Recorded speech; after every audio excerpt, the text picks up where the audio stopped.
kita harus akui di daerah-daerah dengan tingkat disparitas geografis yang sulit dan lain-lain ya, terutama di daerah-daerah di luar Jawa, di daerah timur, memang tidak seperti di wilayah-wilayah di barat. Nah, itu memang apa yang disampaikan tadi, memang harus menjadi tujuan, menjadi tugas untuk secepat-cepatnya membuat penyiapan sisi supply tadi, supaya terjadi fairness ya.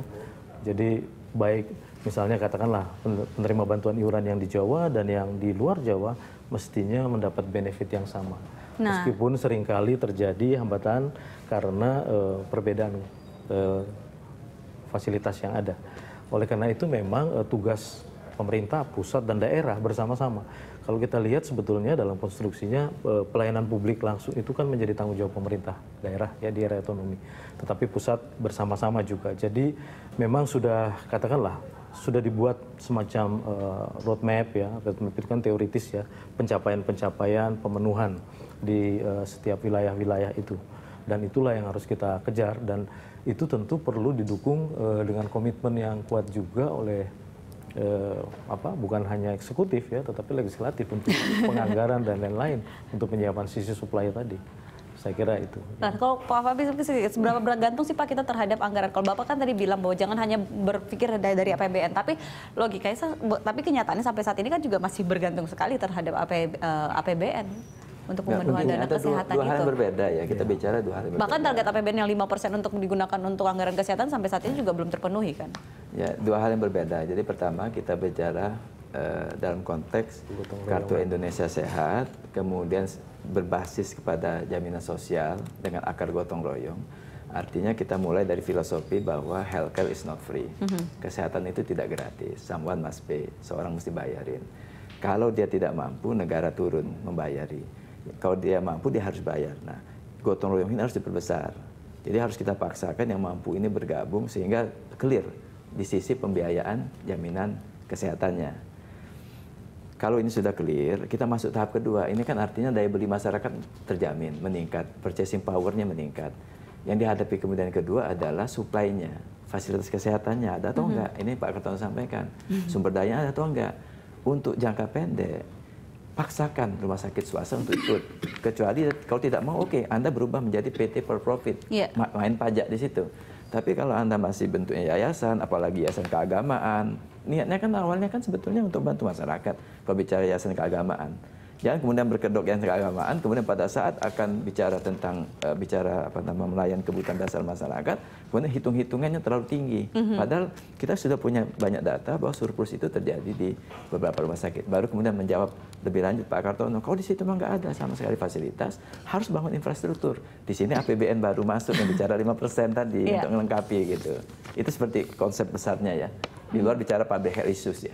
Nah, public health issues itu kan juga terkait dengan tadi bahwa pencegahan, aspek pencegahan yang tidak bisa dilupakan. Bagaimana cara membuat masyarakat untuk tidak sakit, Pak Kartono? Ya, jadi kalau saya usulkan visi kesehatan pemerintah harusnya ingin mencapai healthy at every stage of life. Rakyat sehat pada setiap tahap kehidupannya, ketika dalam kandungan, ketika masih bayi dalam kandungan, kesehatan ibunya sehingga melahirkan dengan sehat, anaknya lahir sehat. Ketika kemudian healthy at every stage of life, pada tahap ketika balita juga harus sehat. Jadi harus ada program khusus menangani masalah-masalah itu. Kemudian contoh konkret program itu seperti apa, Pak? Jadi, yang mungkin kira-kira bisa pertama persalinan, kehamilan dan persalinan itu kan tidak harus rumah sakit, tidak juga harus dokter, bidan bisa. Itu diperkuat di sana, edukasi bisa, karena edukasi peranannya penting sekali. Edukasi tidak hanya dilakukan oleh sektor kesehatan tapi juga oleh sektor lain, dilibatkan masyarakat, LSM atau sekolah. Kemudian healthy at every stage of life pada waktu usia sekolah. Usia sekolah harus dalam keadaan sehat, karena kalau mereka tidak sehat, dewasanya tidak akan mereka mampu mengembangkan intelektualnya dan juga tidak mungkin hidup sehat. itu programnya bisa pemeriksaan berkala anak-anak sekolah. Dulu pernah ada tapi tidak berjalan karena tidak ada anggaran. Jadi gigi anak sekolah, mata anak sekolah, telinga anak sekolah. Jangan disangka itu sesuatu hal yang sepele. Lalu kesehatan ketika remaja, kesehatan ketika masa usia produktif, ketika mereka hamil, mereka mulai kawin, mereka mulai kerja, termasuk occupational health. Kesehatan ketika tua, lansia, itu tahap at every stage of life ada programnya. Nah ini suatu hal yang luar biasa, yang besar, yang penting. Tapi biayanya tidak terlalu besar. Biaya tidak terlalu besar. Tidak terlalu besar karena begini, edukasi kan bisa dilakukan melalui sekolah, melalui sekolah swasta, sekolah diwajibkan memberikan.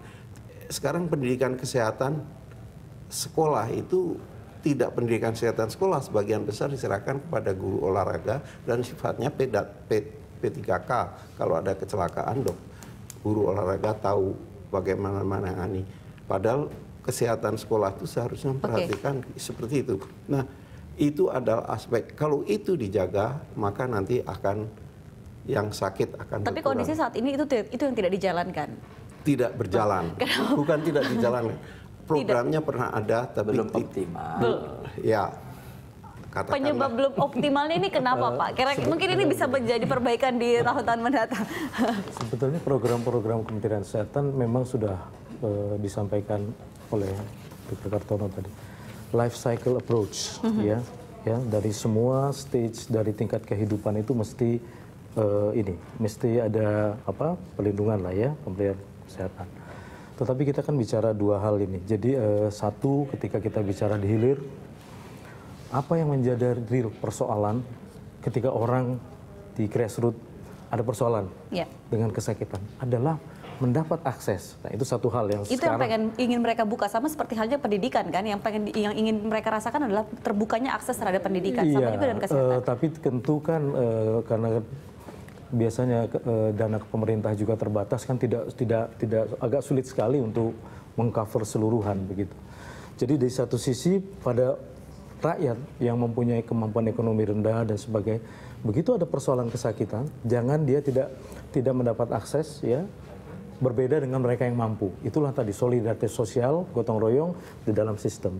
Sisi lain, di dalam konteks pembangunan manusia yang lebih luas, program-program pemerintah tadi memang berbasiskan life cycle approach tadi di semua staging kehidupan itu diperkuat, ya, lebih ke hulu. Jadi prinsip pembangunan kesehatan itu kan harus berbasiskan juga kepada upaya-upaya promotif preventif yang didorong tadi dengan pemberdayaan masyarakat, gitu, ya. Nah, oleh karena itu memang kalau kita lihat sebagai satu sistem kesehatan keseluruhan, memang kalau kita bicara tentang pembiayaan kesehatan, itu tadi jaminan kesehatan yang diintegrasikan dengan pelayanan kesehatan, tapi banyak sendi-sendi sistem yang lain yang juga harus diperkuat. Saya kira menjadi satu bagian program pembangunan kesehatan secara utuh tadi, begitu, ya. Jadi saya ada satu masukan. Di tahun 1983 pernah ada suatu penelitian dilakukan dengan biaya Club of Rome.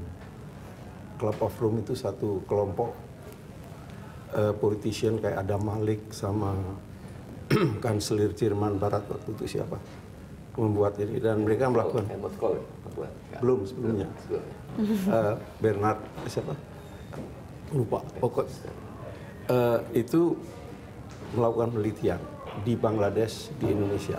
Hasilnya adalah untuk membuat rakyat sehat, menurunkan angka kematian, dan memperpanjang jangka harapan hidup. Pertama adalah sanitasi. Tersedianya air bersih, tersedianya lingkungan yang sehat. Bukan urusannya kesehatan. Itu semua urusannya pemerintah secara keseluruhan. Lalu kedua baru soal pendidikan. Pendidikan mengambil peranan lebih besar daripada kehadirannya dokter. Pendidikan. Ketiga baru transportasi dan komunikasi. Keempat tingkat ekonomi. Kelima baru tersedianya dokter dan puskesmas. Oke. Jadi porsi itu sebetulnya bagian yang kecil, di bawah 10%. Itu hasil penelitian. Jadi Tetapi itu masih bisa diterapkan sampai dengan sekarang tidak? iya bisa. Oleh karena itu konsepnya pembangunan kesehatan itu bukan bidangnya Kementerian Kesehatan saja, tapi bidangnya yang lain. Bagaimana air bersih bukan urusannya Kementerian Kesehatan, perumahan yang sehat bukan urusannya Kementerian Kesehatan, tapi Kementerian Perumahan Rakyat mesti memikirkan bagaimana perumahan rakyat itu dibangun di lingkungan yang sehat, dibangun dengan suatu requirement yang membuat rakyat hidup sehat. Nah, seperti itulah yang harusnya ditularkan ke menteri-menteri yang lain, sehingga semua berpikir bahwa kalau kita ingin menciptakan SDM yang berdaya saing tinggi di masa depan, itu bukan urusannya kesehatan dan pendidikan saja, tapi urusannya semua, termasuk ekonomi. Termasuk juga lintas departemen bisa mungkin. Iya. Ada hal lagi yang sampai sekarang dilupakan oleh pemerintah Indonesia adalah policy tentang obat. National Drug Policy ini kita tidak punya, sehingga harga obat ditentukan oleh pabrik obat. Jenis obat yang beredar ditentukan oleh pabrik obat. Kita berbeda dengan India. India bisa membuat obat dengan sangat murah dan berani mengatakan pada industri obat, "You tidak mau membuat obat yang murah dan ini kayak dengan alasan melanggar paten segala mereka mau, you keluar dari India." Oke. Nah, mereka takut karena konsumen India kan besar sekali. Nah, seperti itulah mestinya kita juga mempunyai National Drug Policy untuk menekan harga obat. Baik, kita nanti masih akan berlanjut Pak Fahmi, Pak Donald dan juga Pak Kartonas usai jeda berikut. Pemirsa, kami akan segera kembali, tetap bersama kami di Special Report Berita 1.